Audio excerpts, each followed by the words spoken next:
pessoal, sejam muito bem-vindos à nossa estreia do Café In Vitro. Eu queria dizer que eu estou muito feliz de estar aqui hoje, porque a gente está revivendo um projeto e aí a gente deu uma repaginada, porque a gente começou a entender que não adiantava nada a gente falar tanto de forma especializada, de forma técnica, para profissional de saúde no geral, sem a gente conseguir, de fato, atingir quem a gente quer, que são vocês, pacientes, o público que a gente chama, às vezes, de público leigo, né? Mas eu acho que a ideia é que é o público que não é da área da saúde. Então, a nossa ideia é se comunicar com você. Então, a gente quer levar informação de forma leve, de forma acessível, para introduzir aí o universo da reprodução humana na sua vida. E hoje estamos com uma convidada, mas assim, muito especial para essa estreia. Eu queria dizer que eu tô até emocionada, eu tô fingindo costume. Sabe quando você finge costume? Eu tô assim. Então, seja muito bem-vinda. Ela que é médica, ginecologista e também especialista em reprodução assistida, Vanessa Heinz. Obrigada, Amanda. Obrigada pelo convite, pela apresentação, pela emoção. Você disfarçou muito bem, viu? Tá vendo? Você achou? Você achou? Eu falei certo o sobrenome? É assim mesmo? Sim, perfeitamente. Tá então, ótimo. tá bom. Obrigada pelo convite e oi pra todo mundo. Espero que seja um papo delícia aqui, igual esse lugar e a companhia. Então, qual que é o nosso tema desse primeiro episódio? Eu acho que não tinha como a gente começar de uma forma diferente sem falar de planejamento reprodutivo. Então, para quem tá ouvindo a gente, assistindo, seja lá em que plataforma você esteja, se um dia você já parou para pensar se você quer engravidar, quando você quer engravidar ou como você quer engravidar, esse podcast é para você. Então, a ideia não é só falar de infertilidade, não é só falar de doença, nessa disso. A nossa ideia é justamente tentar te ajudar a entender melhor essa questão da sua fertilidade. Quando a gente foi montar esse roteiro e essa ideia dessa estreia, né, do tema que a gente ia trazer para inaugurar o Café In Vitro, eu pensei bastante no que era planejamento reprodutivo para mim. Não sei se vocês pararam para fazer essa reflexão, assim. Mas por muito tempo, eu acredito que ainda hoje, muitos profissionais que não são da área entendem planejamento reprodutivo e planejamento familiar como contracepção. Vocês têm essa impressão, assim? E a própria paciente, quando vai pensar na questão da gestação, o medo e o questionamento é sobre evitar uma gestação, não ter uma gestação indesejada. Exatamente. É o que mais se fala, né? Sempre planejamento reprodutivo, a gente pensa, a primeira coisa é na contracepção, né? Só que eu estava até aqui pensando nisso agora, se a gente buscar alguns anos, é um conceito novo isso, né? De planejamento reprodutivo. Não se fala muito tempo sobre isso, né? Então, se eu for pensar que meu bisavô, ele fez um belo planejamento reprodutivo com 13 filhos, né? Então, sucesso de planejamento. Agora, não sei se minha avó estava preparada para esse planejamento. Eu vi um meme incrível bisavó, ontem, né? que dizia a minha avó dizendo que a geração de hoje só pensa em sexo. Foto da minha avó, 13 filhos. Exatamente. Então, assim, eu acho que vale a gente pensar nesses dois extremos, né? Então, assim, naquelas pessoas que não planejaram e não utilizaram da contracepção e talvez, vamos dizer assim, se perderam nessa quantidade de filhos, né? Que não foram evitadas. Será que é isso mesmo? Eles estavam preparados para tudo isso? Será que minha bisavó queria passar 13 anos grávida, ou né? Tinha opção também, ou até a geração mostrava alguma coisa diferente, né? Hoje a gente tem modelos muito diferentes, né? Para olhar para o lado e imaginar que você pode ter 5 filhos, não ter 5 filhos, ter 10 filhos, não ter nenhum filho, e não era muito a realidade antigamente, né? Exatamente, né? Então, não era essa a realidade, o conhecimento também não se falava, né? Muito sobre isso, e eu acho que hoje, o conhecimento que a gente tem, as possibilidades, que tem um leque que a gente vai discutir aqui hoje, eu acho que é muito importante esse assunto e não poderia deixar de ser o primeiro tema, né, pra gente começar a falar. Quando eu falo de contracepção em aula, em alguma coisa assim, tem uma coisa interessante, a gente tenta polarizar, a gente tende a polarizar muito, né, essa coisa do desejo reprodutivo, né, também. Que a paciente que não quer absolutamente ter filho, e a maioria são as mais jovens, mas a gente ainda tem pacientes mais velhas que não querem engravidar de jeito nenhum. Tem as pacientes que querem muito engravidar, estão nessa luta, mas existe uma imensidão de gente ali no meio que eu não uso o melhor método contraceptivo, porque eu acho que eu não quero engravidar agora, mas se eu não engravidar, tudo bem. Ou então, não, eu não uso nada, quero ou não quero, tô tentando, não sei Nuances, se eu quero. Né? Ou será que eu quero? Eu vou decidir. E eu acho que hoje aquele meio ali é o maior, sabe? A população maior tá ali no meio. Porque é muito fácil a gente manejar os dois extremos, né? Mas quem não quer, contracepção quem quer, é isso. Vai tentar engravidar. Agora, você planejar uma coisa A gente é ruim de planejamento, né? Com certeza. Aí você fala de tudo é planejamento, de planejamento financeiro, planejamento, sei lá o que, mais um planejamento eu tenho que fazer, meu Deus, como assim, né? Não pode deixar acontecer. E sabe uma coisa que eu acho legal que você falou? Essa questão cultural, uma questão social, assim. Porque eu acho que é exatamente isso. Os formatos de família mudaram. Então, lá atrás, a própria contracepção, se a gente for pensar, a primeira pílula aí, década de 60, né? Foi na década de 60. Não faz tanto tempo em que a mulher conseguiu distinguir esse papel. Porque por muito tempo, o homem tinha essa escolha da relação sexual ser tanto para o prazer quanto para a reprodução, mas a mulher não tinha. Então, a pílula, né? Foi o nosso primeiro método contraceptivo aí na década de 60, trouxe um pouco isso para a mulher, eu acho. Essa liberdade de separar. E eu acho que agora a gente vive uma dualidade de novo. A questão do relógio biológico batendo aí na porta. Então, mais uma vez, a gente tendo que driblar a nossa biologia de alguma forma. E eu acho que isso é uma questão cultural também. Eu acho que isso vai mudando de acordo com o papel que a mulher vai exercendo na sociedade, né? Eu gosto de pensar também, assim, que a gente parece que vai forçando na história da evolução feminina também, parece que a gente foi forçando, mudando a nossa biologia ou a nossa tendência, né? Então, há algumas décadas, era normal você engravidar antes dos 20 anos. Minha mãe teve minha irmã com menos de 20 anos, minha avó com 20 anos, não, minha avó casou tarde para a idade dela, mas era o normal, né? Hoje, ou depois disso, você engravidar com menos de 20 anos não era nada bem visto ou cômodo, ninguém queria. Quase um erro, né? Era quase um erro, deu alguma coisa errada, Exatamente. né? Tem pouquíssimas pessoas que você conhece que falam, não, casaram antes dos 20 anos e quiseram engravidar. São exceções. Sim. Depois disso, a gente começou, não, joga para os 20 anos. Beleza, aí começa, não, você tem que trabalhar, você tem que estudar, você tem que... Joga para os 30 anos. A gente jogou para os 30 anos e hoje a gente vive essa luta. Exatamente. E eu acho que a gente continua empurrando e está chegando mais para longe. Então, eu já até falo logo de cara, assim, eu me questiono muito sobre o quão certo é a gente divulgar e essa história da fertilização não, do congelamento de óvulos, sabe? Do quanto a gente não apoia essa tendência a gente empurrar cada vez mais a biologia. Porque daqui a pouco a gente tem mais uma geração de mulheres ali com óvulo congelado, que com 30 anos podia estar decidindo engravidar, às vezes está casada há anos e quer adiar mais, e vai deixar para os 40 e poucos, porque tem óvulo congelado. Mas eu acho que essa é a ideia da discussão. Porque não é sobre, vai lá e congela seus óvulos. Porque é muito simples, né? A gente fala, olha, você tá mais velha, você não quer engravidar agora, então congele seus óvulos. Eu acho resolvido, né? Eu acho que o planejamento reprodutivo é justamente você entender o cenário que aquela mulher vive. Eu recebi uma paciente recentemente que ela falou, ela tinha 33 anos, e ela veio falando assim, doutora, eu quero congelar meus óvulos. Ela já veio nessa demanda. E quando a gente foi conversar, ela estava casada e planejando engravidar em 1 ano, 1 ano e meio. Não, mas me falaram que eu tenho que congelar porque eu já passei dos 30. Quantos anos ela tinha? 33. E ela queria engravidar no ano que vem. Então, são coisas que não fazem sentido. Então, a ideia não é todo mundo tem que congelar óvulos, né? Eu acho que o planejamento reprodutivo é justamente isso. Você entender o momento que aquela mulher está vivendo. E se realmente faz sentido, assim. Exatamente. Eu até queria fazer uma pergunta para vocês duas que estão na clínica ali, na linha direta com a paciente. Vanessa, você falou da paciente que, assim, não quer realmente, não pretende ter filhos.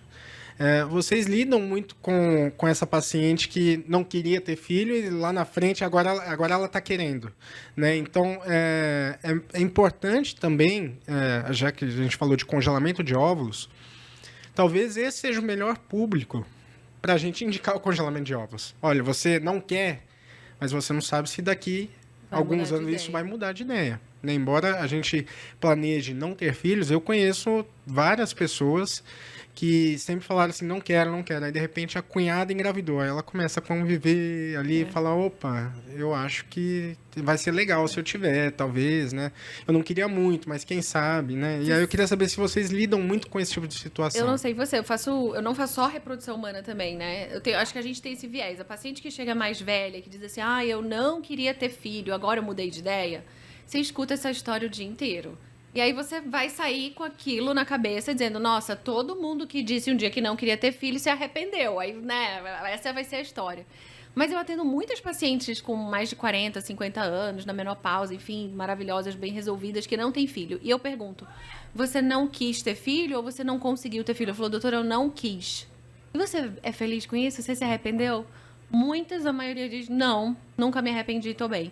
Então, não é verdade que toda mulher que também decide não ter filho um dia vai se arrepender. Sim. Mas a gente vive num ambiente muito enviesado da reprodução humana assistida, né? Que é o nosso dia a dia de pegar essas pacientes correndo atrás ali dessa decisão meio tomada de última hora. E eu acho que, às vezes, algumas pacientes são felizes com a sua decisão, mas a imposição da maternidade, às vezes, é tão grande que ela começa a se questionar. Então, eu tenho pacientes que falam a mesma coisa. Não quero ter filhos, nunca quis ter filhos, mas minha família me pressiona, meu marido me pressiona. Então, a paciente está bem resolvida. Às vezes, as pessoas em volta dela que não estão bem resolvidas com essa decisão, né? Eu acho isso importante da gente diferenciar também. Sim, e eu acho que é justamente isso que a gente está discutindo hoje, que é levar a informação. Contanto que a pessoa tem informação das possibilidades dela, né? Olha, por mais que você planeje... Exatamente. Né? Então, assim, olha, hoje você tem possibilidade de usar um método contraceptivo e você tem possibilidade de congelar seus óvulos e tem possibilidades inúmeras aí, né? Então, o que você quer fazer com essa informação? Né? E será que essa informação está chegando a todas as mulheres? Todos os ginecologistas dão essa informação, essas possibilidades, levantam essa questão, essa bandeira do planejamento reprodutivo, né? Eu acho que é muito importante trazer isso à tona porque eu tenho a impressão que não. Né? Muitas vezes o ginecologista, na grande maioria, está na correria do consultório, né? Vai investigar, vai fazer a rotina básica ali, vamos dizer, né? Muitas vezes. Se você não demandar isso para ele, será que ele vai te trazer isso? Tem tantas coisas, né, para se pensar realmente. Eu acho isso, eu acho que a nossa função é a informação. A gente está na era da informação, mas muita gente ainda não sabe, com certeza, né? Da finitude ali do potencial biológico reprodutivo, né? Que a raça humana é uma das poucas espécies, né, que vive além do seu potencial reprodutivo, né?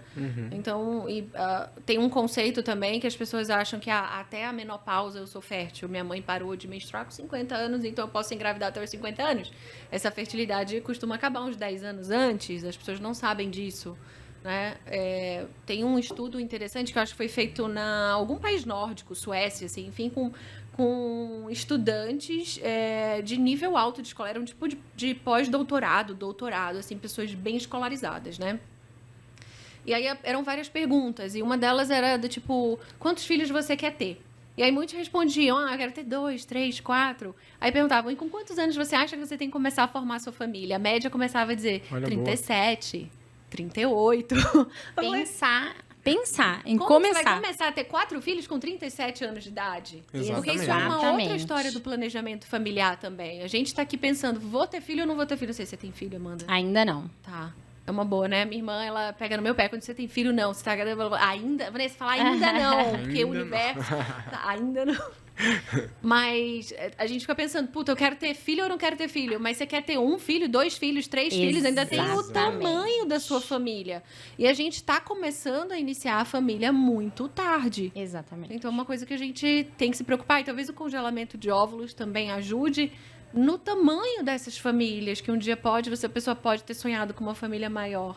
Porque é isso, eu acho que a gente fala muito sobre o primeiro filho, mas a gente esquece. Porque tudo bem, a paciente quer ter o primeiro filho com 37, 38 anos. Ok, mas e o segundo? E o plano do terceiro? Eu atendi uma paciente hoje, antes de vir pra cá. Uma paciente médica, então a gente fala dessa questão da informação, a gente não precisa ir muito longe. Essa minha paciente era médica. E aí, na consulta, ela tava com uma carinha meio assim, no caso dela era infertilidade, não era preservação social nem nada disso, mas ela tava com uma carinha, sabe? Eu perguntei, você entendeu? Você tem alguma dúvida? E ela falou assim, eu tô me sentindo culpada por ter deixado tanto tempo passar. Assim, por não ter me tocado de que o tempo era tão importante. Então, eu acho que isso a gente tá falando de alguém da área da saúde, que teoricamente tem esses conhecimentos, né? Na mão ali, em algum momento foi exposta a esse tipo de conhecimento, mas é muito mais do que só você saber. Eu acho, sabe? Assim, é você se colocar ali naquele lugar e falar, não, eu vou falar sobre isso, eu preciso pensar nisso na minha vida, assim. Então, eu acho que é realmente sobre levar informação. Eu acho que quando a paciente sabe, se eu deixar passar de tal idade, se eu chegar nesse momento da minha vida, eu não vou mais engravidar, e pra mim tá tudo bem, eu acho que ótimo. Agora, você chegar nesse momento de frustração, sabe? De eu deixei muito tempo passar, eu acho muito difícil. Então, uma pergunta-chave aqui pra vocês. Quando que a paciente deve pensar sobre esse planejamento reprodutivo? A partir de qual idade que seria o ideal para ela tocar nesse assunto?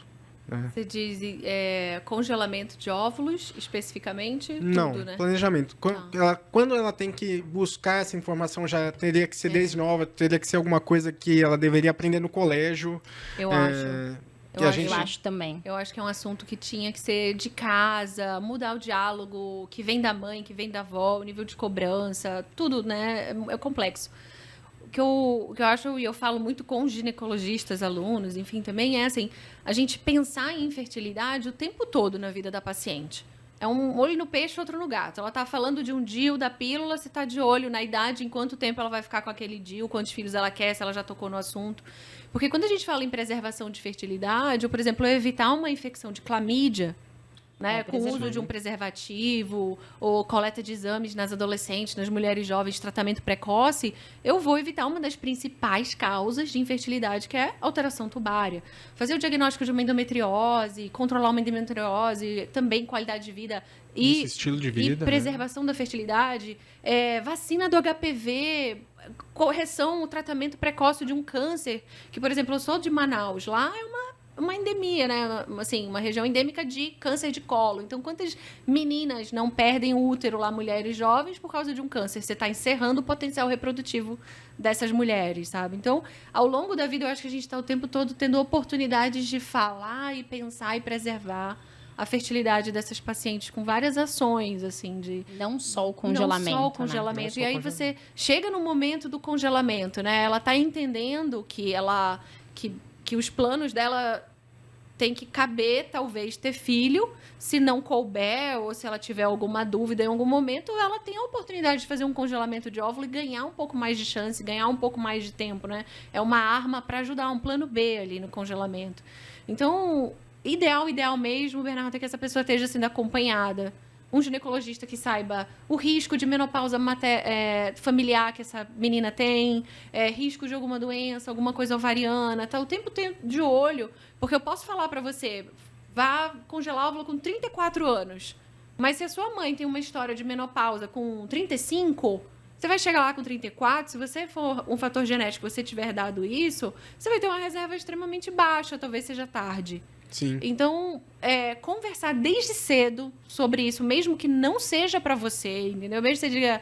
E adolescente, você vai dizer, uma menina de 25 anos vai falar sobre fertilidade? Jesus, ela não quer falar nada com nada, né? Ela só quer não engravidar, ela só quer um DIU. Vai falar com 25 anos, eu casei cedo, 25 anos eu tava casando, já tava, né... Mas se alguém falasse, engravidar também, eu tava colocando um DIU, adiando, achando que 10 anos ia passar em 20 anos, em 30 anos, não assim, né?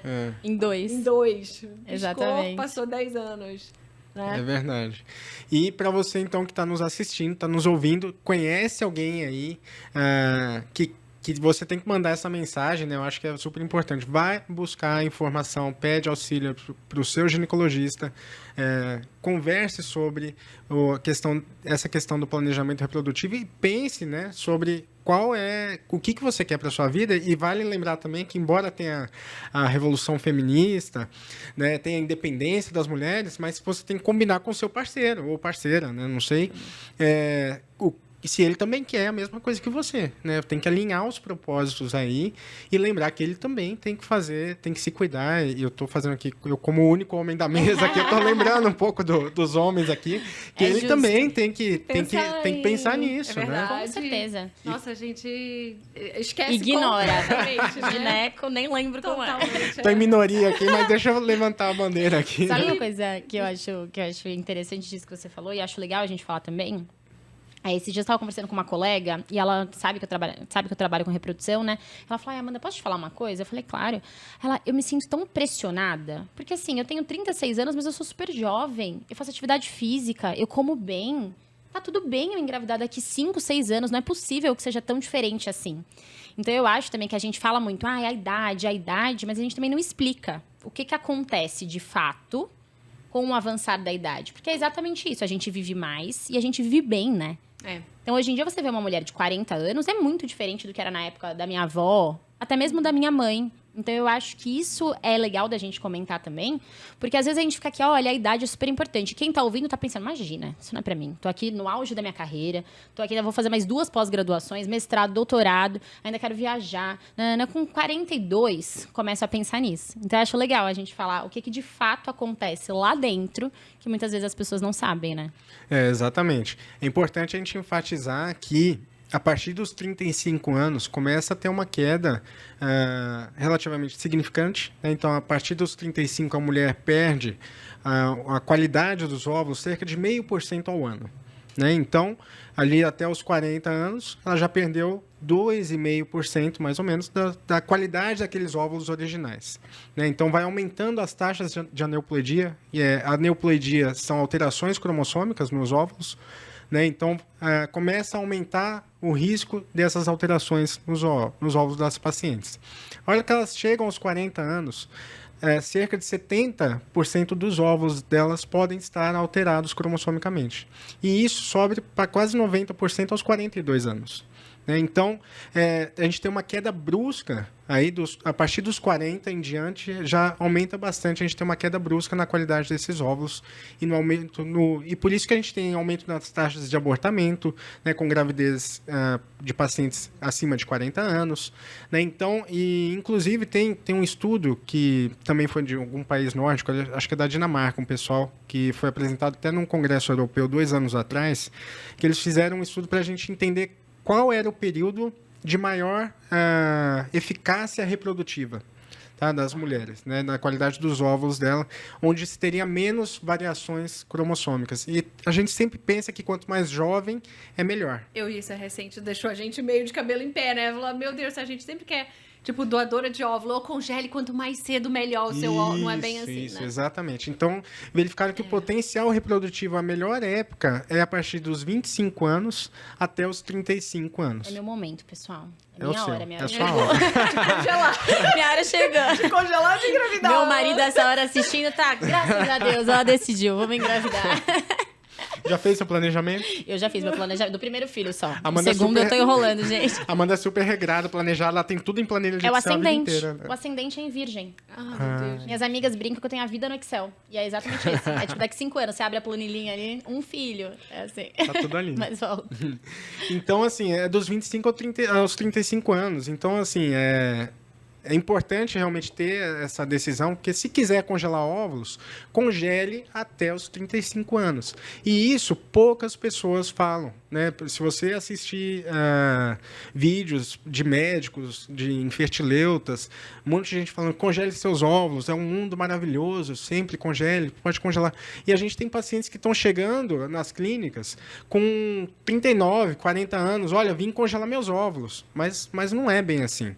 As taxas de sobrevivência no congelamento de óvulos são diferentes de pacientes acima de 35 anos, quando a gente congela até 35 anos. Então, é super importante isso, e a idade é hoje um dos principais vilões, né, da infertilidade, da fertilidade, desculpa.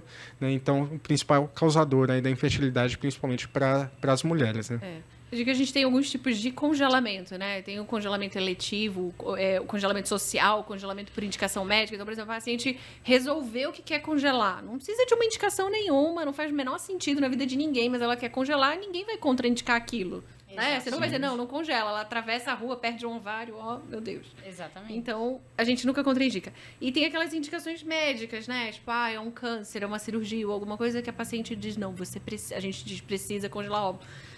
E eu acho que tem também o congelamento eletivo e tem o urgente, né? Sim. E às vezes muitas pacientes têm essa situação eletiva, elas estão numa situação, 30 e poucos anos, vou programar, eu vou congelar no melhor momento possível, mas elas deixam urgenciar, né? Elas deixam pra fazer no último minuto. Exatamente. Quando chegar nos 36, 37, aí um banco com 12, 14 óvulos já não tem o mesmo sucesso. Você precisa de 20. Aí você tem que fazer 2, 3 vezes o procedimento. Você vai gastar 3 vezes o valor, tomar muito mais remédio. E aí vira um tratamento, um fardo. E a ideia era ser o contrário, né? Exato. Ser um plus, né? Na vida reprodutiva da mulher. Então, Mas eu acho assim, na hora que aparecer também, na vida da pessoa, corre e faz, sabe? Porque se a gente pensar em custo-benefício também, tipo, quando vale a pena congelar óvulo? Talvez você, como embriologista, né? E essa é a pessoa mais importante na hora do congelamento, eu acho, que é realmente essa garantia, ou chegar mais perto ali da garantia de que aquele óvulo vai cumprir o papel dele, que é ter um embrião, um bebê no colo depois, né? E quanto mais jovem, não tão jovem, melhor. Mas tem uma questão também, muito jovem, primeiro que ela pode não estar pensando nisso. Será que ela vai usar? Tem isso também, não né? tem nem dinheiro para isso. Ela está gastando com outra coisa. Ela está investindo na carreira, enfim. E aumenta o risco dela congelar e não precisar. Exato. Pensando financeiramente, ela vai ficar pagando anuidade, quantos anos? 10 anos daquilo, então o custo aumenta. E só é um tratamento custo-efetivo se a paciente chegar a usar aquele óvulo. É lógico que quem congela sonha em não precisar usar. Eu brinco que é um seguro, né? Eu falo isso para todas as minhas pacientes. A ideia do congelamento é um seguro. Né? Lembrando que você está congelando o seu potencial, né? Você não é um seguro para engravidar. Não. O seguro você aciona e você recebe. Então, eu sempre falo isso para elas. Não é um seguro de que você vai engravidar. Você está assegurando o seu potencial naquele momento. E só. Né? Congelando aquela chance que você não que sabe você já tem ou não, que a gente acha que você tem. Exatamente. Né? Se ela for 5%, é 5%. Se ela for 10%, é 10%. Exatamente. Eu sempre falo isso pra elas. Mas a paciente que ela chega, por exemplo, 38 anos e decide, cara, eu quero congelar óvulo, talvez seja a paciente que tem que congelar óvulo. Porque é a paciente que tem uma chance muito grande de precisar acessar aquele óvulo. É a paciente que vai voltar daqui a 2, 3 anos para fazer uma FIV. Claro, exatamente. Claro. Mas eu entendo, eu concordo super com você. Essa questão do planeje e faça antes. Para você ter os benefícios da qualidade, do potencial que todo esse tratamento pode trazer. É que eu acho que muitas não sabem. Muitas não entendem. É justamente essa pressão. Elas sentem que é uma questão... O que eu percebo, pelo menos no meu dia a dia, com algumas das minhas pacientes? Elas acham que o envelhecer é uma coisa muito mais externa do que, de fato, o que acontece biologicamente. Então, é isso. Ela chega pra você e fala, mas eu tô ótima. Minha mãe engravidou com 41, 42. Qual que é o problema de eu esperar chegar lá? E muitas nem sabem. A gente tá falando aqui para um público que talvez não tenha, assim, nenhum contato com reprodução, que a gente tá acostumado. A paciente que chega na reprodução, geralmente ela já chega cheia de informação, né? Sabe pra caramba. Já. Exato. É difícil chegar uma paciente totalmente crua do universo reprodutivo. Agora, quem tá ouvindo a gente, pode ser que não tenha contato nenhum com esse universo. Então, a ideia que eu acho que é interessante a gente passar... Essa paciente, muitas vezes, não sabe que ela nasce com um número fixo de óvulos, que ela nunca mais vai produzir esses óvulos... E durante toda a vida dela, tudo que ela for exposta de bom e de ruim, os óvulos dela estão sofrendo também. Então, a ideia da idade... Nada impede essa queda. Exato. Isso é importante. A pílula não vai fazer ela parar de perder esses óvulos. A gestação, bloqueio, nada. O tempo que ela demorou para começar a menstruar, né? Porque a gente tem aquela coisa, cada ciclo menstrual é um óvulo. Você tem 400 menstruações numa vida, eu tenho 400 óvulos. Mas peraí, eu nasci com milhões.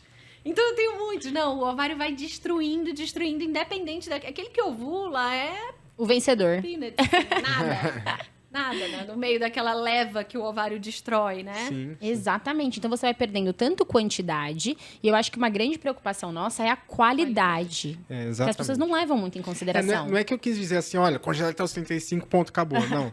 Eu só quis trazer à tona uma ideal, coisa né? que exatamente, que eu vejo poucas pessoas falando sobre isso, alertando sobre isso, que é melhor congelar até os 35. Dá pra gente congelar? Dá pra congelar com 38, 40? Dá, mas vale a gente considerar os riscos, né? Então, assim, a gente tem trabalhos científicos aí, e de um grupo espanhol, que hoje é uma referência, né, no congelamento de óvulos, né, mundial, assim, e a cientista deu uma palestra e que ela fala assim, olha, a gente congela, mas a gente tem pacientes jovens que os óvulos dela não sobrevivem. Então, a gente tem pacientes que têm 0% de sobrevivência, mesmo sendo jovem, e a gente não entende por que aquela paciente específica não sobrevive ao congelamento de óvulo. Então, embora, só para também trazer, não quero fazer terrorismo, né, com ninguém, tá? Qual que é a taxa hoje de sobrevivência do congelamento de óvulos, né? Quando a gente descongela esses óvulos, cerca de 90% desses óvulos vão sobreviver. Tá? Então, se a gente pegar 100 pacientes aí no laboratório, descongelar 1.000 óvulos, né? Então 900 óvulos vão sobreviver dessas 100 pacientes. Tá? Que é uma excelente taxa, né? Sim. Dá pra gente considerar uma técnica eficaz. Só que tem pacientes nesse grupo, né, desses 90%, que vão dar 0% de sobrevivência. Ou vão dar 50%, vão dar 40%. E a gente congelando, executando a técnica da mesma forma, a gente vai ter pacientes, então, que vai ter 100% e outras 0%. Por que acontece isso? Não sabemos. A gente consegue prever isso, olhar para sua cara e falar assim, olha, o seu óvulo não congele porque o seu não vai sobreviver. Não conseguimos saber. O teste final daquele óvulo é você fertilizar e ver a evolução dele. O que eu costumo, às vezes, falar para as minhas pacientes às vezes elas vêm com 33, 32, vamos congelar, vamos congelar. É o momento, né? Porque depois ela, sei lá, começa a sonhar com uma viagem, com uma bolsa. E troca. Acabou, troca. Exatamente. Então, vamos congelar. Eu congelo mais, é pouco ou não? Não, vai viver a vida.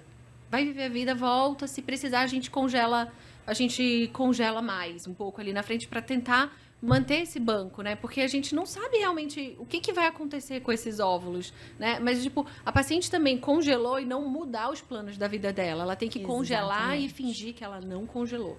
Porque se o plano dela é ser mãe, é engravidar, ela tem que fazer a vida dela caminhar para isso o quanto antes. Porque senão vai voltar e descobre que aqueles óvulos não serviram para nada. Exatamente. Então, eu acho que a muito ideia complicado. também é essa. Não é você trocar a tentativa de uma gestação natural pelo congelamento. Né? Eu acho que isso é importante da gente falar também. Porque muitas pacientes pensam assim, eu congelei, e é aquilo que você falou. Eu congelei, então eu vou engravidar no futuro, com certeza. Não, casou. Não, imagina, não vou me engravidar agora não. Eu tenho um óvulo congelado, deixa lá pra frente. E aí chega lá na frente e tem, por exemplo, um problema no descongelamento, ou tem um problema na fertilização, ou os embriões não evoluem. O marido, arranja um marido que tem um problema espermático. Quantos % de homens tem problemas, né? Espermáticos. Fator masculino, fator né? masculino. E aí, quando você vai olhar aquele quantidade de óvulos que você congelou, Não é suficiente. Exatamente. Então, eu acho que tudo isso tem que ser levado em consideração e tudo isso faz parte do tal do planejamento. Então, eu acho que a gente acompanhando essa paciente ao longo da vida e dando uma puxadinha aqui, uma puxadinha ali, sempre colocando, né? E como é que tá os planos? E pra engravidar, tá pensando? Como é que vai ser?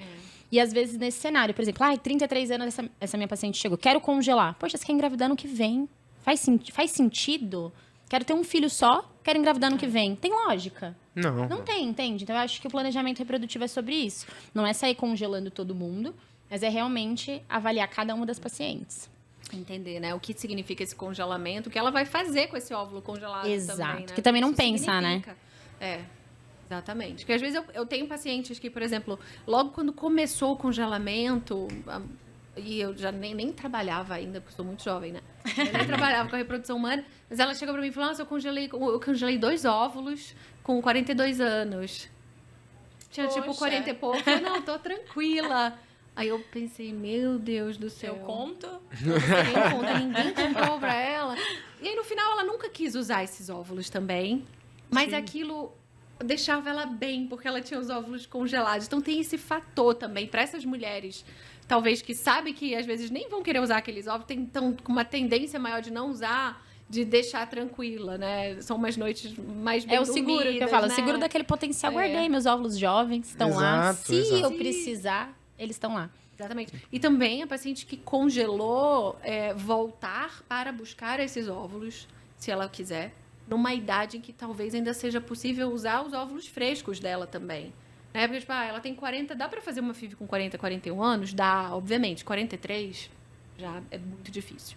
Então, tenho 41 anos, descongelei meus óvulos, não engravidei. Talvez ainda dê tempo de fazer uma fertilização in vitro. Sim. Né? Do que ser a única opção no mundo. Única chance são aqueles óvulos que você confiou tudo nele, né? Realmente guardar para um plano B, né? Isso é legal para quem tá ouvindo a gente, deve falar, mas gente, 41 para 43 faz tanta diferença? Faz muita diferença.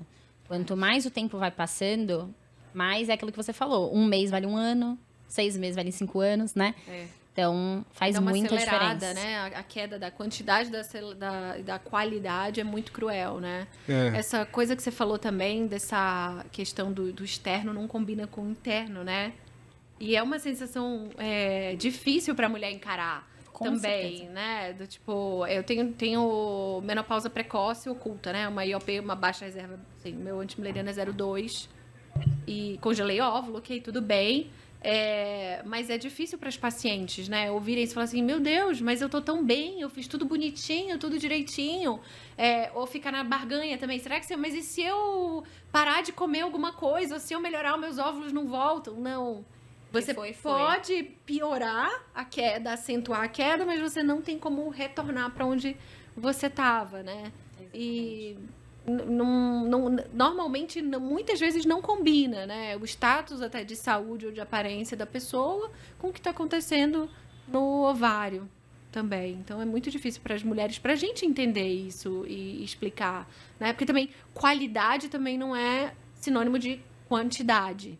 Sim. Né? Então, Isso é importante. Tem pacientes, às vezes, muito jovens que têm o benefício da idade, da qualidade, mas não tem a quantidade que a gente esperava para a idade, né? E talvez essa paciente até entre numa menopausa antes da hora e ela se sente envelhecida, oh meu Deus. Mas como é relativo, né? A qualidade tá ótima. A quantidade é que por algum motivo naquela história a perda foi acentuada ou ela tinha menos óvulos desde o início, desde sempre, né? E pensando um pouco em quantidade, agora é um tema polêmico. Não é um tema polêmico, mas é um tema que todas as pacientes querem saber. Quando, em que momento, você, na sua prática clínica, avalia a reserva ovariana e o que é a reserva ovariana para você? Na sua consulta. Reserva ovariana é o potencial reprodutivo daquele momento. Então, reserva ovariana é uma foto. E é importante dizer que a gente não tem acesso real à reserva ovariana. A gente avalia marcadores indiretos da reserva ovariana. Então, é como se a gente botasse um olho num buraquinho na porta e a gente tem ideia do que está passando ali, da movimentação que está acontecendo, né? Imagina que se está movimentada é porque tem coisa lá dentro. Então, a nossa reserva ovariana que a gente consegue avaliar é a nossa reserva funcional. Os nossos folículos, eles estão lá guardados como folículos primordiais, que estão dormentes, quiescentes. E aí o corpo vai recrutando de montinhos e montinhos dali. Uma vez que eles são recrutados, eles entram nesse processo de ou vou ovular ou vou sofrer a atresia, que é destruição. E a maioria vai sofrer a bendita da destruição, né? Então, esses folículos que estão se movimentando, eles produzem substâncias. Por exemplo, o antimileriano. Então, a gente dosa o antimileriano e entende que quanto mais antimileriano, mais folículo eu tenho ali, melhor é a minha reserva ovariana. Porque o corpo, ele recruta meio que proporcionalmente ao que está guardado. Então, o Lucas Yamakami, meu sócio, usa uma analogia ótima que eu gosto, que é que a reserva ovariana é uma vitrine. Uhum. E o que tem guardado é o estoque. Você só vai colocar na vitrine, na prateleira, se você tem guardado no estoque. Senão, você bota menos. Então, é uma medida que a gente tem assim. Então, tem esse antimileriano. Tem a contagem folicular, que são aqueles folículos que cresceram, que dali vai sair um folículo que vai ovular. A gente avalia também, é uma medida mais indireta, ainda menos usada, que é o FSH, estradiol, enfim. Mas essas são as formas de avaliação de reserva ovariana. Na minha prática, como eu te falei pra vocês, o paciente chegou, pisou na porta, nasceu, sua mãe fumava, entendeu? Então, a gente tá o tempo todo, e eu acho que a gente tem que levantar essa bandeira. Você não precisa nem trazer esse assunto pra paciente, mas você já tá o tempo todo pensando por ela, entendeu? E colocando esse raciocínio, essa importância dela cuidar da fertilidade, dela abraçar essa questão da fertilidade, mesmo que ela vá usar ou não, né? Mas eu tô sempre avaliando. Mas eu acho que se a pessoa ela não tem nenhuma história familiar de menopausa precoce, então o que é uma luz vermelha assim piscando? Menopausa na família, em tias, avó, mãe, irmãs, pessoas, mulheres muito próximas, que aconteceu antes dos 40 anos, né? Que é a antiga falência ovariana, hoje a gente chama de insuficiência ovariana. Porque existe um risco disso ser genético e de você ter uma reserva ovariana mais baixa e poder entrar na menopausa também.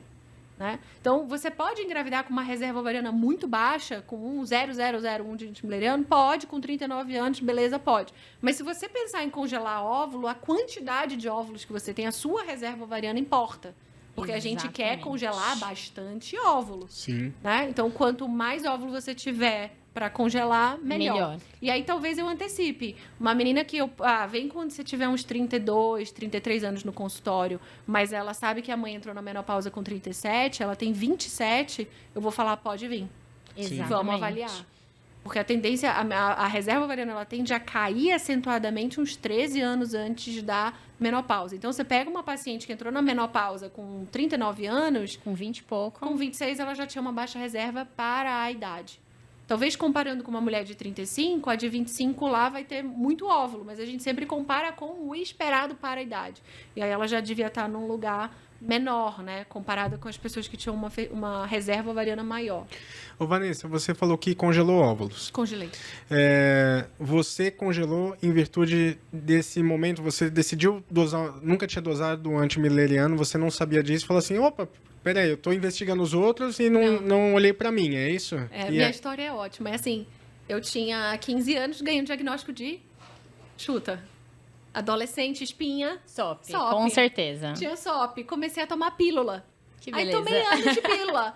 Mas você tem uma pele tão bonita. Mas são várias coisas. Depois eu te conto. Ela passa contato no final. Obrigada. Mas cresci, né? Passei minha vida. Tenho SOP. Quando casei, coloquei DIU, fiquei em amenorreia. Aí começa a cuidar da pele com outras coisas. Cheguei a usar Roacutan, blá, blá, blá. Enfim, beleza. E fiquei com essa história da SOP na cabeça. Eu tinha uns 34 anos, eu já estava em São Paulo, na reprodução humana. Um dia eu estava na clínica, tava fazendo nada, falei, nossa, meu NH aí. Sim, é sempre assim. Aí eu tava achando que eu ia ser a rainha da cocada, entendeu? A rainha dos folículos, quer fazer inveja. Aí dá 42. Cara, vamos chegar, vou arrasar. Sópica ainda, né? Falou, nossa. Vou mostrar pra esse povo o que é um antimileriano bom.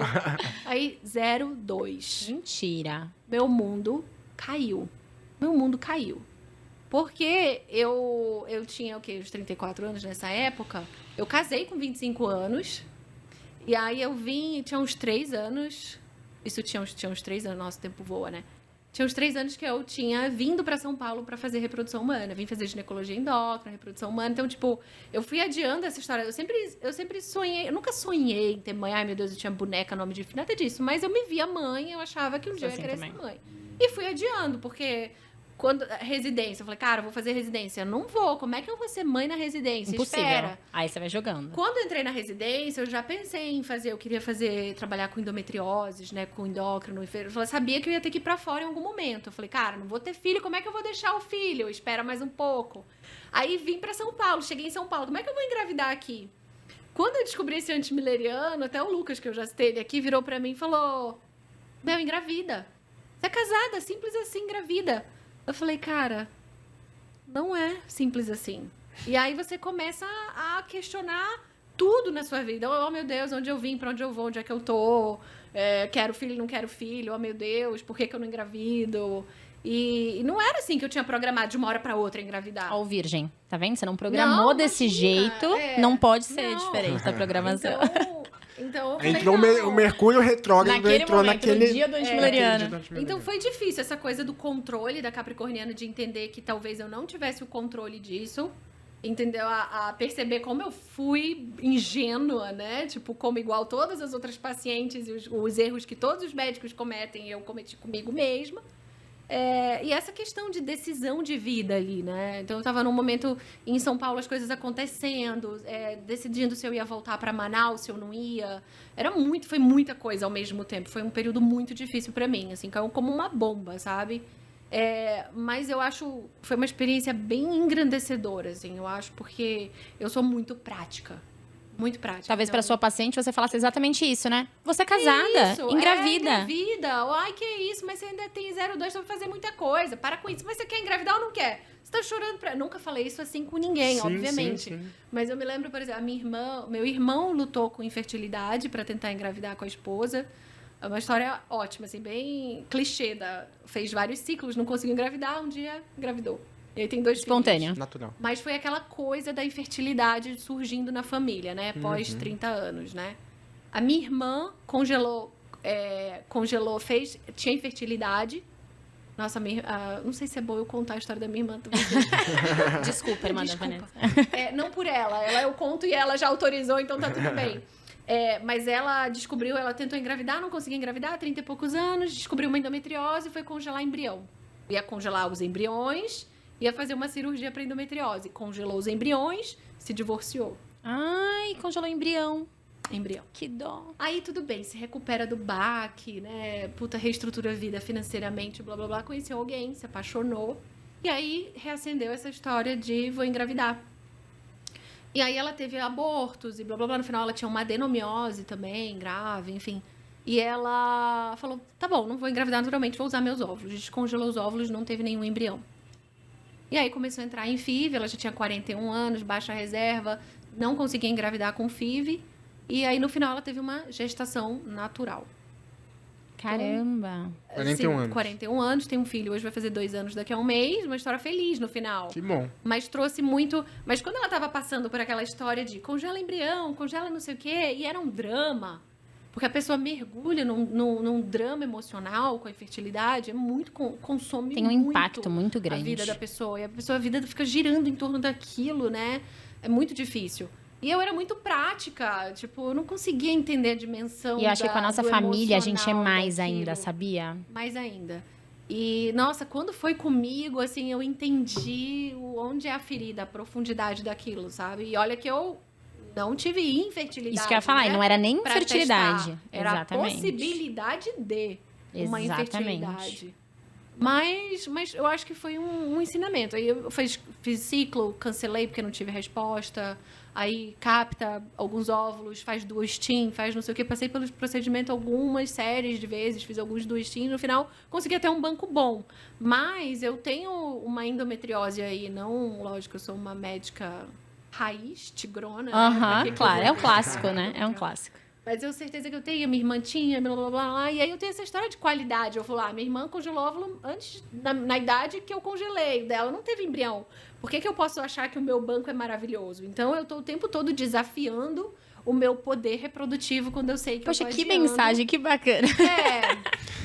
E aí, mas é uma coisa também a se pensar. Eu converso isso com as minhas pacientes. Por exemplo, o que você vai fazer no dia que você resolver ser mãe? E esse é um ponto importante. Porque é uma responsabilidade que a gente tem que assumir. Então, vem essa história da culpa, da infertilidade. Exatamente. Qual que é o plano B, né? Exatamente. Eu acho que culpa é uma palavra ruim, mas responsabilidade não. Então, a pessoa não é culpada porque ela não merece ser punida Claro. pela infertilidade, mas a responsabilidade é dela, principalmente se ela tem conhecimento. Exatamente. Então, eu acho que é exatamente hoje eu me sinto isso. responsável. E eu lido com essa ameaça. Eu posso chegar lá com 41 anos, 42 anos para ter filho, não engravido naturalmente, meus óvulos não dão em nada, eu tô disposta a fazer uma ovodoação? Hoje eu tô. Então eu vou adiar.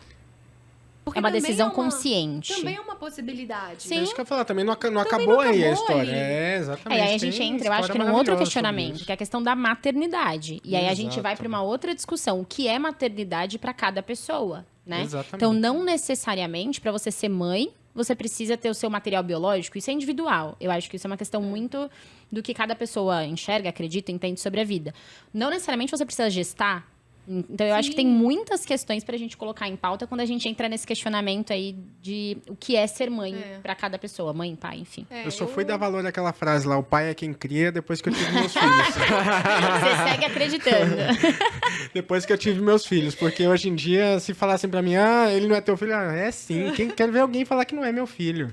Então, eu super acredito nessa frase Com aí. certeza. E essa questão de maternidade não tem nada a ver com quem é que gestou, sim. dá a origem dos ovos. Então, Eu acho que tem, por exemplo, uma coisa que eu pergunto hoje para minhas pacientes, às vezes, quando a gente vai chegando nesse momento difícil, né? É do tipo, você adotaria? O teu sonho é gestar um bebê? Ou o teu sonho é olhar para aquele bebê e ver que ele é um material genético seu?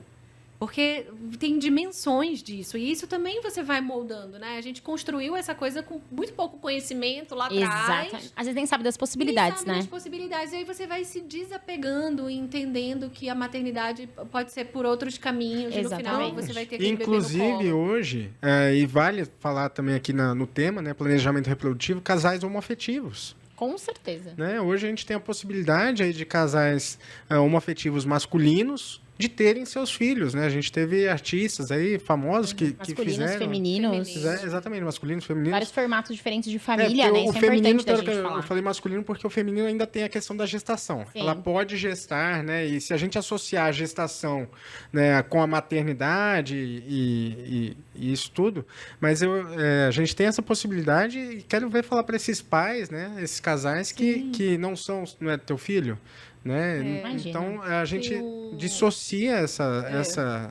essas imagens, né? Essas figuras, assim, quando São a gente pensa nisso. preconceitos Esses mesmo, né? preconceitos, exatamente. Mas são coisas que a gente vai construindo e talvez você tenha que desconstruir, reconstruir seu sonho, assim, e ressignificar essa coisa da maternidade, né? A paciente começa a querer engravidar, ela quer pular o mês tal, porque não pode ter o signo. E aí ela começa a escolher o dia que ela vai ter relação, porque ela quer menino, porque ela quer menina. No Aí fica de ponta final, meu cabeça. amigo, você quer qualquer coisa, entendeu? Tem uma amiga que ela é hilária e ela passou por infertilidade. Foi até uma das que me fez fazer infertilidade ou ginecologia. Uma das primeiras pessoas que eu tive contato, que fez uma FIV, sabe? Ela não conseguia engravidar. E aí um dia ela, desesperada, ela falou, eu não quero menina, menino, pode crescer um cachorro aqui. Então essa queria gestar, queria Ela muito. queria gestar. Eu pergunto, por exemplo, eu tenho uma visão de maternidade que sou eu grávida. Eu não sei porquê, eu acho mágico que deve ser. Eu tenho pânico. Eu acho a coisa tenho mais muito medo de linda. engravidar. Eu tenho medo de passar uma grávida na rua e eu roubar ela. Eu acho lindo, eu acho mágico, assim. E ter um bebê ali dentro deve ser, tipo, Deus, por favor, no dia que tiver uma gestação vai ser hiperêmese gravídica, vai ser um horror, Então, né? esse é meu medo. Porque assim, a gente conversando disso, CRM positivo é fator de risco pra tudo, né? Não vamos nem comentar. Então, você falando do seu, mas eu tô fugindo do meu Todo dia eu penso, eu vou dosar meu antimuleriano. Eu falo, não faz nenhum sentido. Não tem nenhuma indicação de eu dosar meu antimuleriano. Eu quero engravidar daqui a 2 anos. Te apresse, Imagina, não vou dosar. E depois eu fico, não, eu vou dosar. Porque eu tenho CRM positivo, com certeza vai vir uma baixa reserva. E aí eu fico nessa luta, até hoje não dosei. Quando eu dosar eu conto pra vocês, mas assim... Tenho medo. E a gestação me dá pânico exatamente por isso. Eu fico pensando, eu sei tudo que pode acontecer. Um obstetra gestando, meu Deus, vai ser uma coisa horrorosa. Então eu tenho medo. Então tem essa coisa do bebê. Então você fala pra mim, Vanessa, se você não conseguir, adota. Eu falei, cara, eu acho que eu pegaria um óvulo doado fácil, mas eu gostaria de ter essa O que é prioridade experiência. pra você, né? E eu Entendi. já tenho pessoas que não, que dizem, cara, gestar pra mim não. Eu queria ter aquela criança crescendo comigo. Então pode ser adotado, pode ser meu, pode ser um útero de substituição, pode ser... Então, cada pessoa tem aquele desejo ali que gostaria de realizar, né? Tem um amigo meu que não tem filho, aí ele fala assim, se eu for, agora eu só adoto se tiver 18 anos, porque aí já vem pronto. Já tá pronto, já tá criado. Já adoto a pagar os boletos. Já tá podendo trabalhar, né? Mais fácil. Eu acho lindo, assim, grávida, bebezinho, aquele pacotinho que você põe ali, aí você vai, quando você volta, tá no mesmo lugar, sabe? Então eu digo, eu queria ter filho, quando desse, tipo assim, uns 4 meses, eu dou pra alguém cuidar. Aí volto com uns 2 aninhos, 3. 2 é terrible, né? Tipo, 3 que já tá falando, aquelas historinhas engraçadas. Aquela voz bonitinha. 9, 10, pré-adolescente, devolve de novo pra alguém. Aí, então, eu falo, gente, eu tenho muito pra amadurecer pra ser mãe. Por isso que eu acho que eu vou ser mãe mais tarde. Porque a pessoa que ainda acha que não dá conta de um pré-adolescente, talvez ela não esteja preparada, né? Mas sabe uma história que eu lembrei aqui? Eu lembrei da minha irmã, quando ela fez 30 anos. E eu achei até interessante, porque o ginecologista dela não falou com ela. E eu mesmo, eu nunca toquei, acho que diretamente no assunto, assim, com ela, sobre a questão... Acho que talvez tenha cutucado ela alguma vez, assim, falando, você já olhou aí se seu exame está tudo certo, nessa parte reprodutiva e tal? E por eu trabalhar com isso, quando ela fez 30 anos, ela veio conversar comigo. Ela falou, eu queria saber se eu sou fértil. Essa pergunta é maravilhosa, né? Eu queria saber se eu sou fértil, é uma pergunta que eu acho queria incrível. saber se eu vou ter algum problema para engravidar ou não, tal. Como é que nós vamos saber? Eu falei, Tentando. Eu tenho aqui, deixa eu jogar aí. Eu falo, só tem um jeito da gente descobrir. Tentando. É o único jeito de responder essa sua pergunta. Você tem que tentar. É verdade. Eu falei, mas você tá pensando em ter filho? Não, mas eu queria saber se eu preciso me preocupar com isso ou não. E eu achei bem legal, porque ela é bem... não é capricorniana, mas nessa hora ela foi, né? Ela quis ter o controle, ela gosta de controlar tudo e tal. Ela é sagitária. E aí eu peguei e falei com ela, vai dosar a reserva, né? A primeira coisa. E aí ela foi fazer FSH, antimileriano e tal. E o antimileriano dela ficou batendo na trave ali, né? Acho que deu 1 ou 2, alguma coisa assim. Não, tava intermediário ali. Eu falei, olha... Não significa ele sozinho, isoladamente, né? Ela fez a contagem de folículo, tal, o resto estava tudo normal, mas o antimileriano ficou no intermediário. E eu falei, olha, ele sozinho não significa muita coisa, mas pode ser que tenha alguma coisa. Então, eu acho que se você não pensa em engravidar, vale a pena congelar seus óvulos. Eu acho que ela pensou em engravidar, passou 1 ano, agora ela está grávida, daqui a pouco nasce um sobrinho aí. Mas eu achei muito interessante o posicionamento dela, me chamou a atenção. Então, Ela pensar nisso, né? pensar nisso. E eu acho que já vem de uma geração nova aí, né? Então, que talvez já começa a prestar mais atenção nisso, e eu achei isso muito bom. Eu Né? acho que esse conhecimento tá saindo da mão do médico também, tá virando uma coisa de domínio Exatamente. público, né? Porque você vê, a gente fala em rede social, médicos, não médicos, tem empresas que fazem a dosagem do antimileriano, mandam relatório, e eu acho uma pegada até interessante, porque essa coisa do tipo, eu não tenho que ir num médico e conversar com ele para ele achar se eu preciso ou não avaliar minha reserva ovariana. Isso é fantástico. Entendeu? Você avalia sua reserva. Agora, você precisa interpretar, É isso saber que eu o que ia você falar. vai fazer com isso. É outra história. Exatamente. Mas, não é? Você... Que é a tal história. Pode não fazer sentido nenhum, mas não chegar no consultório comigo, 26 anos, eu queria avaliar minha reserva ovariana. Eu acho que uma contraindicação, né? Exatamente, não é uma contraindicação. Sim. Você quer dosar, você dosa, mas eu acho que a interpretação é importante. E isso eu acho legal da gente falar, porque assim, eu não sei o que você tem sentido, mas eu tenho sentido, assim, uma demanda bem grande pela avaliação da reserva e uma interpretação um pouco deturpada, né? Sim. Então, às vezes, a paciente dosa o antimileriano, vem um antimileriano mais baixo para idade dela. Não vou conseguir engravidar, sou infértil. Eu acho que é essa interpretação que a gente tem que passar e difundir essa informação de que não é bem assim. Ou o outro lado também, né? Meu antimileriano é Que é o ótimo. pior. Beijo, tchau. Vou engravidar aos 45. Que às vezes a É paciente chega verdade. pra congelar, tá lá com 34. Aí fez o antimileriano, veio lá no topo, né? Do esperado. Ela diz, ai, doutora, eu tô bem, né? Posso voltar daqui a 2 anos? Eu falo, não, É agora, agora. a sua hora. Vai esperar cair Exatamente. pra você... Vai cair a qualidade e a quantidade. Você tem que aproveitar o bom da qualidade, da quantidade também. Não é todo mundo que tem essa vantagem, né? Então, você tem a vantagem, é ali na hora. Né? E aí, Mas é um... eu tenho uma paciente que brinca, ela fala assim, ué, mas então, se ele vem baixo, eu tenho que congelar. Se ele vem Se alto... ele vem alto, eu tenho que congelar? Pra que eu faço esse exame? E se der um intermediário, igual eu falei aqui, também seria bom. Então, doutora, por que você pediu, então, se eu já vou congelar? Mas não é bem assim, é que a gente faz uma avaliação macro, né? Eu acho que o antimileriano a gente dá muito mais valor Do que pra ele tem. ele do que ele tem, sabe? E na prática, não é? Tipo, na minha prática, por exemplo, o paciente vai estimular quantos os folículos cresceram, quantos óvulos captou. Contagem folicular diz muito mais pra gente do que o antimileriano. Com certeza. Né? Você deve ver isso também, porque começa uma captação, já tá esperando quantos folículos tinha, quantos óvulos eu tô esperando. Não é? Muito mais do que o antimileriano. O antimileriano Na engana. nossa sim, prática, a sim. gente leva muito mais em consideração o CFA do que o antimileriano. Ele predizer isolado um ciclo. não é um bom marcador, né? Você tem que associar realmente aí com FSH e com a Eu contagem. gosto de mais da folículo, né? ideia hoje em dia dessa difusão do antimileriano pela busca que a paciente tem na interpretação. Trazer isso pro universo dela, né? Exatamente. Então, no momento que ela vê no Instagram, que ela vê não sei aonde, nossa, tem um autoexame, vou fazer o meu próprio antimileriano, que legal. Eu amo, porque ela faz. E aí ela vai se preocupar com isso. Então, eu acho que só de trazer o assunto à tona já é válido. O que me preocupa é essa própria interpretação. E eu acho que às vezes eu fico mais preocupada com o antimileriano vem muito bom. E ela fala assim, nossa... Desencana vou total, viver, né? Tô Nunca tranquilo. mais, tô ótima. Do que quando ele vem baixo, que ela vai procurar o médico. E aí ela vai procurar orientação, né? Então, eu acho que eu tenho mais medo do antimileriano muito bom.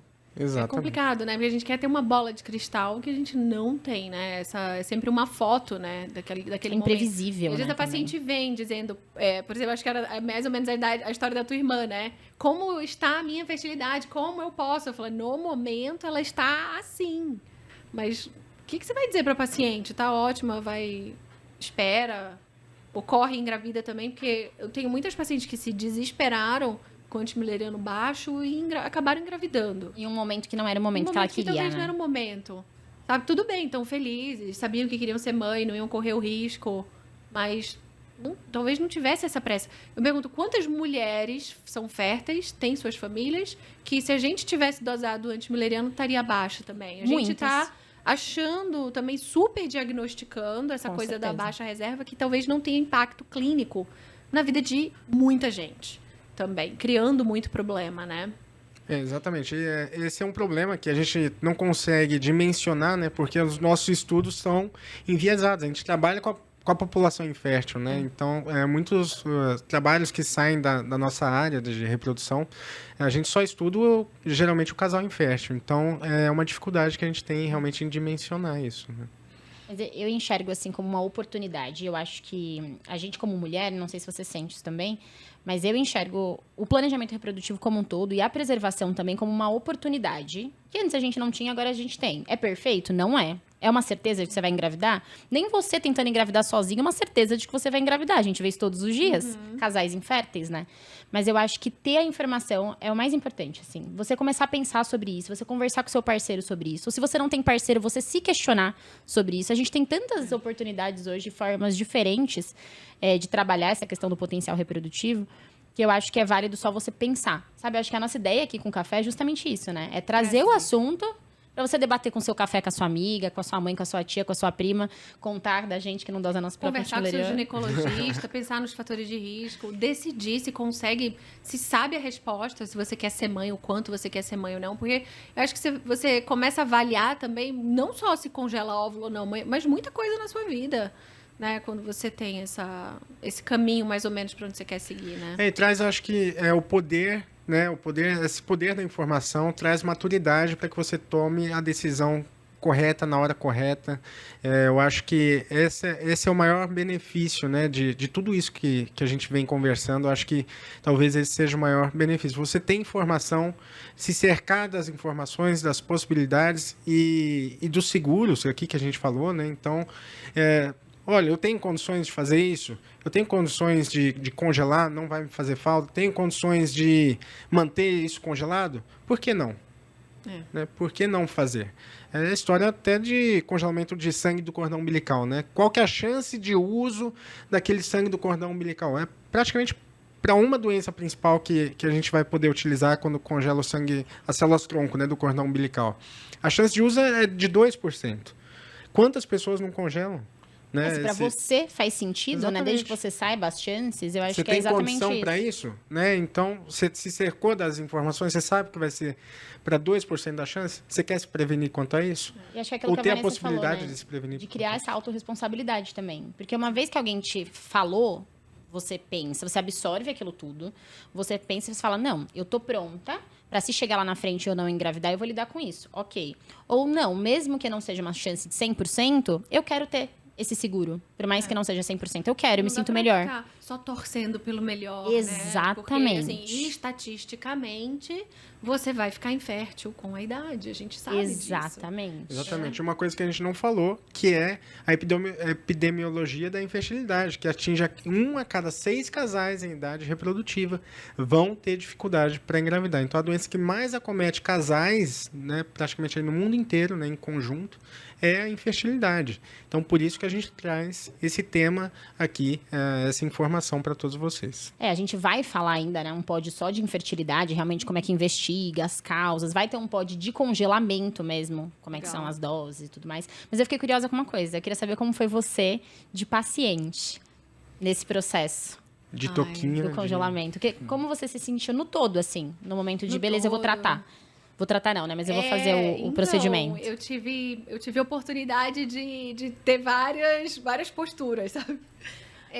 Mas eu tava assim, como eu tava sempre pela clínica, primeiro que eu fui muito bagunçada, assim, tipo, tinha a minha tabelinha lá com o dia do ultrassom, com tudo, era, puta, tinha que fazer ultrassom ontem, vem aqui, faz um ultrassom. O pessoal ficava louco comigo. Você sabe que eu esqueci de tomar um remédio, de aplicar remédio. Eu falava, gente, como pode? Eu achava isso um absurdo, mas você esquece. E eu comecei outras coisas que você consegue entender da paciente, uma coisa tão importante. Não é uma falta de importância que eu tô dando para aquilo. Aconteceu, eu esqueci. Mas eu era péssima. O Renato Tomioka, na época, fez o meu congelamento. Algumas ele fazia, outras a Fê Ramos, uma figura também maravilhosa, convidei ela um dia. Eu fazia a minha captação com ele, enfim. Mas os dois ficavam se revezando ali para tentar me pegar pelo corredor, né? E aí o Renato dizia, você fez o seu exame hormonal? Não, não fez, né? Você faz um exame? Nem vou pedir, ela não vai fazer. O pior é que a gente é muito tigre, né? Meu Deus do céu. Mas no primeiro que eu fiz, que eu cancelei por baixa resposta, eu fiquei tão mal. E foi um choque, assim, todo mundo ficou tão mal junto comigo, a gente cancelou até a reunião clínica da clínica, e aí a Fer Ramos e a Maíra Nakano, na época trabalhava com a gente na clínica, falaram, não, você não vai pra casa, a gente vai sair pra tomar sorvete. Ai, meu Deus, que que fofa. E aí elas me levaram pra tomar sorvete, aí a gente chorava, ria e tudo. E, assim, é muito importante, né, essa leveza também. Aos poucos, a coisa foi ficando... E aí, quando eu fui conseguindo captar os óvulos, você vai criando uma confiança, criando né? uma confiança, e aí foi ficando Mas de mudou boa. a sua prática, assim, clínica? Mudou a sua visão, assim, nessa relação? Olha, mudou essa questão de entender o impacto emocional que a possibilidade do diagnóstico traz, sabe? De que cada pessoa, que talvez não é como a pessoa lida com a infertilidade, é a vida dela inteira ali, né? Quando a gente fala da Exatamente. infertilidade. Empatia, né? A gente só A consegue... empatia. A gente só Passar na consegue pele, sabe? quando passa na pele. Né? Essa coisa dos remédios também, se a injeção dói ou não dói. Eu me lembro na época que eu fiz, tinha o Pergoveres, que era liofilizado ainda. E aí o pessoal dizia pra paciente, dói só um pouquinho, mas não tem problema. Aí falavam, a paciente não se importa, precisa usar a medicação. Quando eu usei aquele negócio que ela... Eu falei... Importa? Nunca que eu prescrevi um negócio daquele pra minha paciente, dói pra cacete. Aí eu fiz uma no final que era um trigger, fiz um caroço, um calombo. Eu falo pra paciente, olha, essa dói. Faz um gelo. Fica, sabe? Você já passou por aquilo. Porque quando a gente tá estudando, você lê assim, um esquema mais friendly. Porque ela vai usar uma injeção a menos. Aí você fica pensando, gente... Uma injeção? Uma injeção, que diferença faz? Faz. Faz. R$1.000 a menos? Faz. Então, a dificuldade financeira, o impacto. Puta, médica, trabalhando na clínica com todas as facilidades do mundo, não era pagar, não foi fácil, entendeu? Foi, puta, pra eu fazer vários ciclos, eu tive que me programar, fiquei meses custeando aquilo. Então, é realmente importante, assim. Acho que foi uma experiência interessante pra mim. Eu espero que esses óvulos... Não sejam usados. Rendam bons frutos. Não, você sabe que eu tava olhando outro dia, eu fui acompanhar uma pessoa próxima, assim, numa transferência, e eu vi a plaquinha, né? Eu falei, sabe o que eu acho tão bonito esse negócio de bebê de laboratório? Que eu queria. Eu acho que eu posso até ter o primeiro natural, mas o segundo vai demorar, vai ser de laboratório. Só pra passar por isso, daquela estrelinha brilhante. Ver a estrelinha brilhante, a expectativa, porque aí vem todo o outro mundo, né? Do, meu Deus, fertilizou, não fertilizou, o embrião é o plóide, não é o plóide. Mas... Enfim, eu tô me preparando emocionalmente, sabe? Criando uma casca, assim, pra enfrentar. Porque eu acho que é isso. Eu acho que é realmente preparo. É o planejamento 2, né? E se você pudesse deixar uma mensagem para quem tá ouvindo a gente em relação a planejamento mesmo. Seja congelamento, seja planejamento reprodutivo, seja pensar nesse assunto, o que você diria para quem tá entrando nesse universo agora e quer saber mais informações e tem dúvidas, angústias e desesperos aí? Eu acho que duas informações. Uma, se isso entrou no seu universo, vá atrás disso. Não necessariamente você precisa congelar, mas avalie. Pode ser um chamado, assim, né? Ou resolva, porque eu acho que as coisas não chegam à toa pra gente também, né? Não ficar empurrando com a barriga. E a segunda é que eu vejo muito o sofrimento das mulheres quando tem que congelar óvulos, sabe? Você está numa fase, às vezes, difícil, 35, 37 anos, puta... queria estar casada, queria estar com filho, não queria estar com filho, queria estar não sei aonde, aquelas coisas, sabe? O congelamento não é sobre o seu passado. O congelamento é sobre o seu futuro. Então, pense positivamente e que é uma coisa boa que você está fazendo por você. Que se não te der bons frutos, literalmente, vai te trazer uma tranquilidade maior. E isso não tem preço. Muito bom. Excelente. Bernardo, então chegamos ao fim do nosso primeiro episódio. Queria agradecer a quem está acompanhando a gente, seja nas plataformas de áudio ou pelo YouTube. Começamos em grande estilo, você não achou? Nossa, demais. Obrigadíssimo, Vanessa. Obrigada pelo convite, adorei vocês. Muito obrigada, muito sucesso, Vanessa. A gente viu? amou te Podcast. receber. Agora já posso parar de fingir costume, pedir foto, postar no Instagram. Vamos postar. Você ganhou, foi uma fã aqui que você não imagina. Eu tô Tá impressionadíssima. Isso aí, ó. Pessoal, sigam a Vanessa também no Instagram. Pode falar, Vanessa. Deixa aí seu jabá. Doutora Vanessa... Heinrich, certo? Acertei? Gente, tô Com a gata. H. Eu digo, é igual a Heineken. Heineken todo mundo sabe escrever e falar, né? É isso aí. É Troca. Heinrich. Troca só o final. É Então isso você aí. começa a Heineken e troca o final, Troca o é final, isso? é. Então se jogar Vanessa Heineken vai dar certo? Para no R ali, dá O certo. Ryan já consegue. Coloca aí seu Insta, Bernardo. @bmoura. Pode me seguir lá. e @doutora Amanda Lino. Se vocês tiverem dúvidas, perguntas, a ideia é que seja uma troca mesmo. Então, a gente quer ouvir vocês, a gente quer entender as demandas de vocês. Então, mandem lá ou no nosso Insta pessoal ou no @café in vitro. Que a gente vai estar sempre por lá ouvindo o que vocês têm para dizer. E o nosso próximo episódio, a gente vai falar de forma um pouco mais prática, né, Bernardo? A gente vai conversar um pouquinho mais sobre o congelamento em si, quando que a gente costuma indicar, como que funciona, quais os remédios que a gente usa, com qual idade é o ideal. A gente já entrou um pouquinho nesse assunto, mas a gente vai aprofundar um pouco mais. É um episódio mais técnico, vamos dizer assim, com um pouco de bruxaria, né? Que a sua parte é bruxaria que eu falo. Mas eu acho que vocês vão gostar muito. Então, um beijo. Obrigada, Vanessa. Adorei mesmo te receber aqui. Fiquei super feliz. Obrigada, Bernardo. A gente se vê. Show. Obrigado, Amanda. Obrigado, pessoal. Até uma próxima. Tchau.